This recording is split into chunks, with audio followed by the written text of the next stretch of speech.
Roman ze Šluknova. Panelákový Epstein, co si hraje na velkýho hráče, ale furt jen v cigánský čtvrti. Slukéna. Říkáš, já nejsem pedofil, to je všechno vymyšlený hejt. Ale furt se tváříš jako ten, co zná všechny tajnosti elita ostrovů.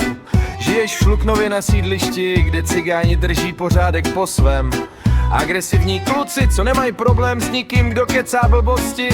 Paťa Samars, ty jim furt házíš do očí, že jsou pedofilní. Oni jsou ti špatní, já jim říkám pravdu. Ale v tom tvým Šluknově, kde se lidi perou o parkoviště nebo o málo, tvoje obviňování ostatních ti moc nepomůže, když přijde na věc. Romane, cigáni šukenau.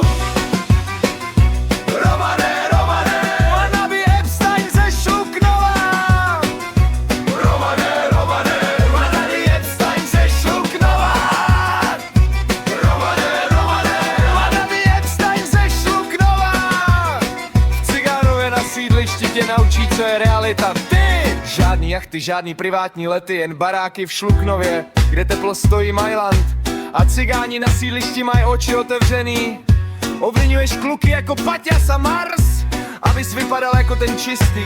Ale oni vědí, jak to tam chodí a ty furt jen trolíš z okna. Cigáni jsou tvrdí, agresivní, nemají slitování s kecálkama. A když tě chytnou za ty tvoje řeči o pedofilech u druhých, tak tě davčas s partou pošle rychle do kouta.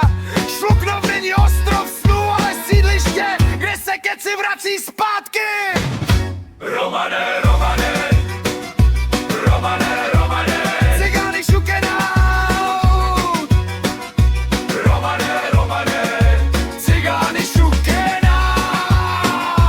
Romane, Obviňuješ Paťase a Marse, ale v Šluknově na sídlišti cigáni rozhodujou, ty hajzle. Tak si to žijí tam v Šluknově, Romane. Mezi cigánama na sídlišti, kde nikdo nemá rád pokrytce. Tvrdíš, že nejsi pedofil, dobře, ale proč furt mlátíš do ostatních, když víš, jak to v tom tvým okolí funguje? Doufej, že tě davča dneska mine. Romane,